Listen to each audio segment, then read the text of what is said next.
Dalam pada itu, masih ada juga di antara para ulama tabi'in yang tetap dalam suasana yang lampau. Ini contoh Imam Sufyan As-Sauri tadi ya. Dia tak mau. Dia kata zaman khalifah yang 4 dulu ulama tak sibuk-sibuk urusan pemerintahan, zaman sekarang pun tak mau. Kami nak sibuk urusan akhirat juga.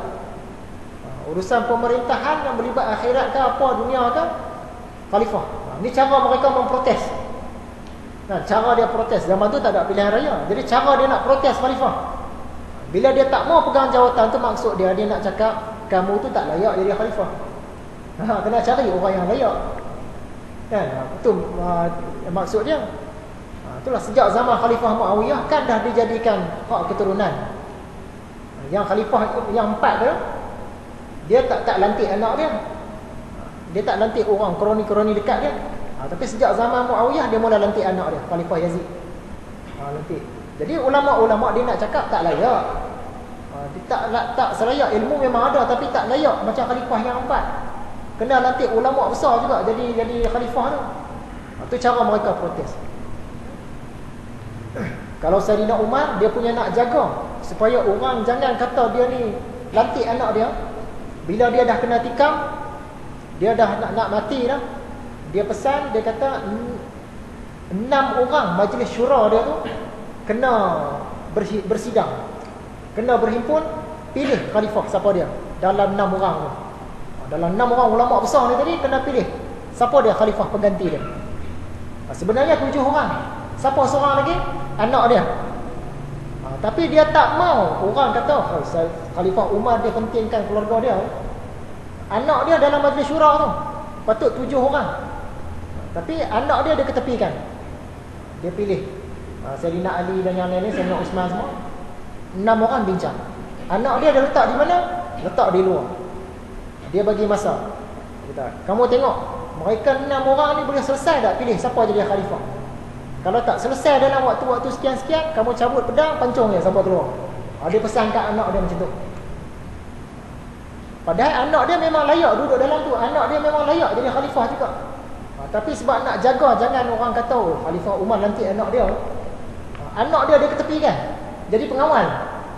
Pengawal persidangan. Padahal 7 orang, dia letak 6 orang saja. Ini berbeza dengan zaman Khalifah Muawiyah. Dia dah start bagi pada anak lah.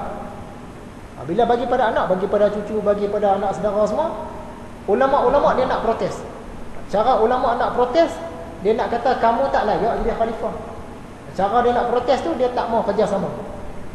Khalifah kata mai sini, jadi mufti kerajaan. Dia tak mau, pilihlah orang lain. Kalau kamu tak mau, kena sebab pun sebab. Punya tak mau jawatan, tak mau kekayaan. Ulama dulu. Sungguh pun para pemerintah selepas 4 khalifah mencari-cari ulama, tetapi ramai ulama-ulama besar tolak tawaran. Para ulama itu lebih suka mengikut jejak langkah para ulama zaman 4 khalifah, iaitu tidak bercampur gaul berlebih-lebihan dengan para pemerintah. Akibatnya ramai ulama yang dipaksa pegang jawatan, ramai yang tak mau, lalu dianiaya oleh pemerintah. Yang kena penjara, yang kena bunuh, yang kena buang negeri, biasalah. Kena sebat, biasa. Ada yang membawa diri lari ke tempat lain. Macam mana dalam sistem demokrasi? Zaman tu dia bukan sistem demokrasi.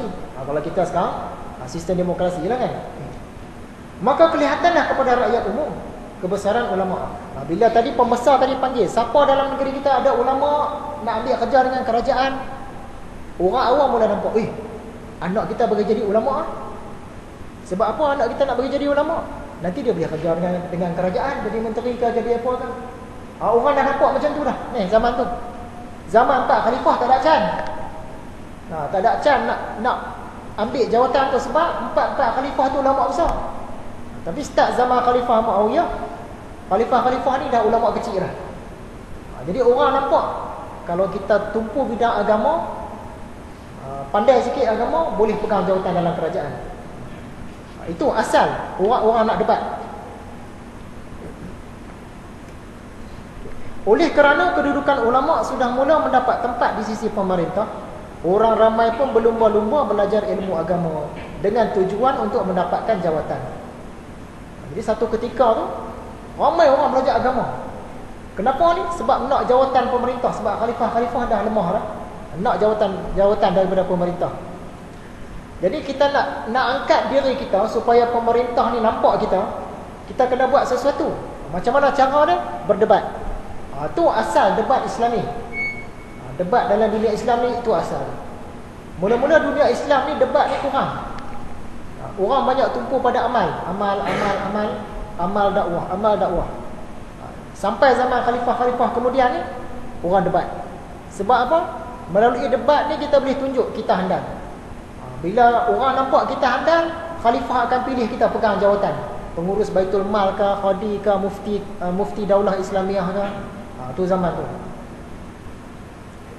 Jadi kedudukan sebagai ulama yang dulunya tidak berapa dipandang orang, kini jadi rebutan orang ramai. Maka jadilah para fuqaha itu meminta-minta sesudah tadinya diminta. Kalau zaman 4 khalifah, ulama-ulama ni orang pandang mulia sebab dia tak ada meminta-minta. Zaman-zaman kemudian daripada itu, duk meminta jawatan. Duk minta jawatan. Bila minta jawatan, hinalah ulama. Ulama jadi hina. Pada zaman 4 khalifah, pemerintah tidak meminta-minta kepada ulama. Dia tak panggil. Ada mana ulama dalam negeri mai kerja dengan kami? Sebab apa? 4 khalifah tu ulama besar, ahli syura mereka pun ulama besar lah. Jadi dia tak payah panggil ulama. Ulama-ulama boleh buat kerja dia masing-masing. Pada zaman kemudiannya, pemerintah meminta-minta kepada para ulama, dan para ulama itu juga meminta-minta kepada pemerintah.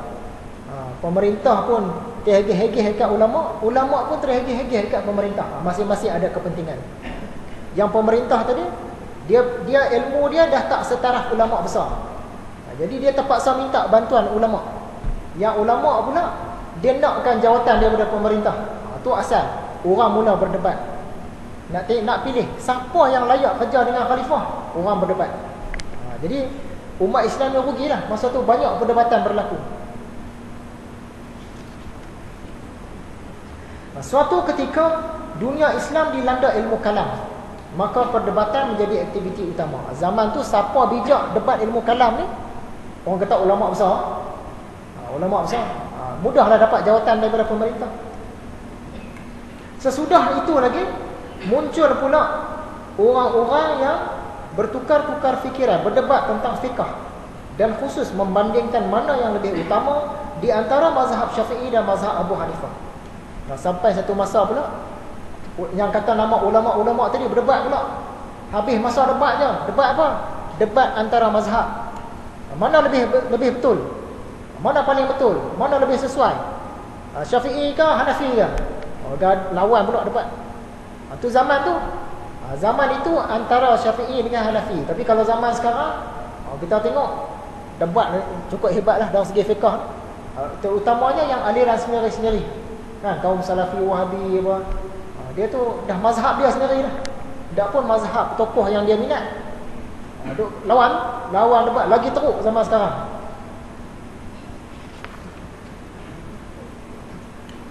Apakah pengertian berdebat yang diiktiraf oleh Imam Al-Ghazali? Imam Al-Ghazali bukan kata dia tolak debat terus. Debat ni ada juga penting dia. Tapi debat yang macam mana? Debat yang bertukar-tukar fikiran untuk saling menolong dalam mencari kebenaran. Sama-sama cari kebenaran, bukan aku betul engkau salah. Gitu, bukan. Sama-sama cari kebenaran.